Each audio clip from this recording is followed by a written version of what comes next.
On the 15th of September 2022, one suspected case of viral hemorrhagic fever was identified and isolated in Mubende Regional Referral Hospital.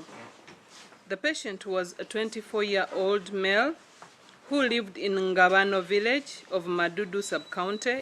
The patient, who had been confirmed with Ebola,